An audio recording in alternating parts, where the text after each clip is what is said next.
एक लड़की जो शिक्षा के मंदिर में जाती थी, वहाँ पर एजुकेशन प्राप्त करने के लिए, वहाँ से कुछ पढ़कर आगे बढ़ना चाहती थी, मगर उसके साथ कुछ ऐसी घटना घट जाती है जिससे वाकई इंसानियत शर्मसार हो उठती है। वो अपना दर्द किसी से शेयर भी करना चाहती है, किसी को बताना चाहती है, मगर कोई ऐसा शख्स मिल ही नहीं रहा था। हालांकि उसके घर में उसके पिता भी हैं, उसकी माँ भी है। माँ ना तो बोल सकती है ना ही सुन सकती है, इसलिए वो एक परेशानी के साथ, एक दर्द के साथ 1 साल से लगातार जी रही थी। जब ये बात अपने पिता को बताती है तो फिर समझ लीजिएगा कि भूचाल आ जाता है। आज इस मामले की गूंज हिंदुस्तान ही नहीं बल्कि दुनिया भर में फैल चुकी है कि शिक्षा के मंदिर में भी बच्चे सुरक्षित नहीं हैं, तो आखिरकार कहाँ सुरक्षित होंगे। आदाब, नमस्कार, सत श्री अकाल। मैं उस्मान सैफ़ी। आज की जो सच्ची घटना मैं आपको सुनाने जा रहा हूँ, ये सच्ची घटना है राजस्थान प्रदेश के ज़िला अलवर की। ज़िला अलवर का एक सिटी है, शहर भिमाड़ी, और उसी शहर के पास एक गांव लगता है रायसराना। दरअसल यहाँ के एक सरकारी स्कूल में एक बच्ची पढ़ती थी, मगर अचानक से उस बच्ची ने स्कूल जाना बंद कर दिया है। उसके पिता ट्रक ड्राइवर हैं और माँ घर में रहती है, मगर ना बोल सकती है और ना ही वो किसी की आवाज़ या बात सुन सकती है। हालांकि वो अपनी बच्ची को देखती ज़रूर थी, मगर वो समझ नहीं पा रही थी कि बच्ची किस परेशानी से गुजर रही है। अचानक ही उसके पिता अपनी बेटी से पूछते हैं कि बेटा, मैं कई बार देख चुका हूँ, मैं जब भी कभी बाहर से घर आता हूँ तब मुझे तुम घर ही मिलती हो, कभी स्कूल नहीं जा रही हो।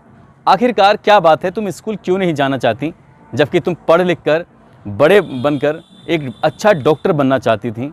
मैं तुम्हारे लिए दिन रात मेहनत करता हूँ, दिन रात ट्रक चलाकर तुम्हारे लिए पैसे कमाता हूँ और तब तुम्हारी पढ़ाई कर रहा हूँ। आखिर क्या बात है, तुम क्यों स्कूल नहीं जाना चाहती हो। शुरुआत में बच्ची शांत रही, कुछ बोल नहीं पा रही थी, मगर जब देखा कि माँ सुन नहीं सकती है, बोल नहीं सकती है, इसलिए उसकी आवाज़ सुनने वाला कोई नहीं है पिता के अलावा, तब उसने अपने पिता को रोते हुए अपना वाक़या बताया। तो पिता के पैरों तले ज़मीन खिसक गई कि आखिरकार मेरी बेटी 1 साल से एक परेशानी से जूझ रही थी और मैं उसको समझ ही नहीं पाया।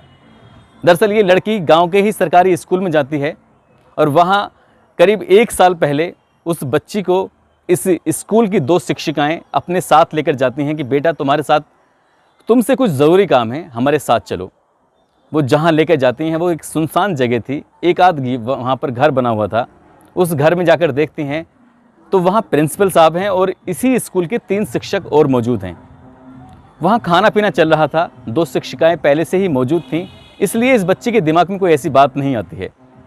यहीं खाने पीने के दौरान इस बच्ची को कुछ ऐसा खिलाया जाता है जिससे वो विरोध भी नहीं कर सकी, और जब उसकी आंख खुलती है तो पता चलता है कि इस स्कूल का प्रिंसिपल और 3 शिक्षक उसके साथ ज़बरदस्ती कर देते हैं, गलत काम कर देते हैं, और इस गलत काम की वो दोनों शिक्षिकाएं एक वीडियो भी बना लेती हैं। यहाँ 5 लोग मिलकर, बल्कि 6 लोग मिलकर, जिसमें 2 महिलाएं हैं और 4 पुरुष हैं, ये गलत काम करने का वीडियो बनाने के बाद इस लड़की को जब ये एहसास हो जाता है कि उसके साथ कुछ गलत हुआ है, तो उस लड़की ने कहा कि मैं घर जाकर अपने पिताजी से, अपनी माँ से सब बात कहूँगी। वो बच्ची रोने लगती है, गिड़गिड़ाने लगती है। तो ये शिक्षक उसे इतना डराते हैं, धमकाते हैं। इस स्कूल का प्रिंसिपल कहता है कि यदि तुमने कोई बात अपने घर जाकर बताई तो तुम शायद इसका अंजाम नहीं जानती हो, क्योंकि मेरा भाई मंत्री है, मैं मंत्री का भाई हूँ, तुम्हें और तुम्हारे पिताजी को, पूरे ख़ानदान को मैं सबको ख़त्म करा दूँगा। साथ ही उस बच्ची को डराया भी गया, धमकाया भी गया। जब ये बात उसने दोनों शिक्षिकाओं से कही, मैम मेरे साथ कुछ गलत हुआ है, आप क्यों कुछ नहीं कहती हो, तो वो शिक्षिकाएं शांत रहीं और शांत रहते हुए कहती हैं कि बेटा, तुम शोर मत मचाना, किसी से कुछ मत कहना, तुम्हें तुम्हारी फ़ीस, तुम्हारे कपड़े, तुम्हारी ज़रूरतें हम सब कुछ पूरा करेंगे, बस तुम शांत रहना। और यहाँ से पहला दिन था और सिलसिला शुरू हो जाता है।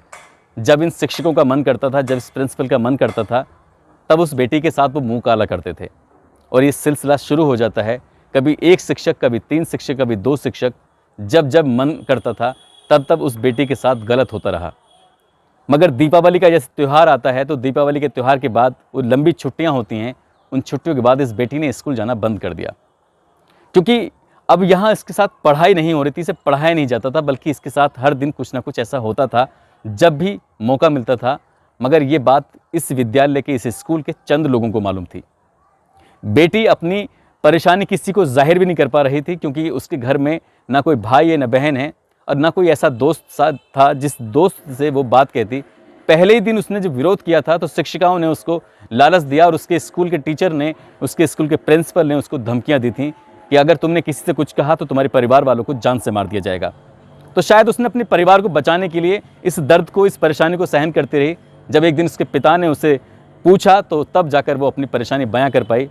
इसके बाद इसके पिता अपनी बेटी को लेकर वहीं नज़दीकी मांडर एक थाना है, वहाँ पर पहुँचते हैं और जाकर इस मामले का मुकदमा दर्ज कराते हैं। प्रिंसिपल सहित 3 लोगों के विरुद्ध मुकदमा दर्ज कराया गया है।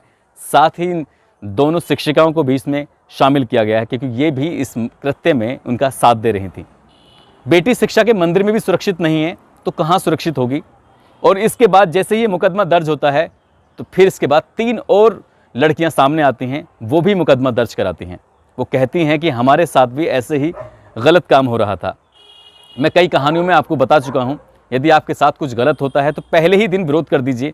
यदि विरोध नहीं कर पाए तो उस परेशानी के साथ फिर आपका फ़ायदा उठाया जाएगा और लगातार आपके साथ गलत होता चला जाएगा। हालांकि इस मामले की उच्च स्तरीय जांच की जा रही है। राजस्थान प्रदेश सरकार इस मामले को बड़ी गंभीरता से ले रही है और ये जैसे ही मामला ये सुर्खियों में आता है, मीडिया पर आता है, तो उसके बाद पुलिस प्रशासन इस मामले की जांच भी तेज कर देता है। फिलहाल सभी आरोपी पुलिस की हिरासत में हैं और पुलिस इस मामले की जांच में जुटी हुई है ताकि आरोपियों के विरुद्ध सख्त से सख्त, कड़ी से कड़ी कार्रवाई कर सके। इस इलाके के जो एसपी हैं रमा मूर्ति जोशी, वो खुद स्कूल में जाते हैं और बच्चों का बयान भी लेते हैं, साथ ही शिक्षकों का बयान भी लेते हैं और इस पूरे पड़ताल में जुट जाते हैं ताकि सही बात सामने निकल कर आ सके और आरोपियों को बड़ी से बड़ी सज़ा मिल सके। दोस्तों, इस कहानी को सुनाने का उद्देश्य किसी को परेशान करना नहीं है, किसी का दिल दुखाना नहीं है, बल्कि आपको जागरूक करना है, आपको सचेत करना है। यदि आपकी बहन, बेटी या किसी बेटी के साथ कोई ऐसी वारदात होती है, ऐसी घटना होती है, तो प्रथम वार में ही आप विरोध करिए और खुलकर विरोध करिए।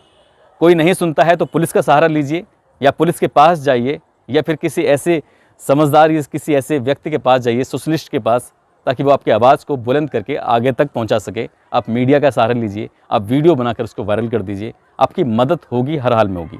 आप सुरक्षित रहें, अपना ख्याल रखें। जय हिंद, जय भारत।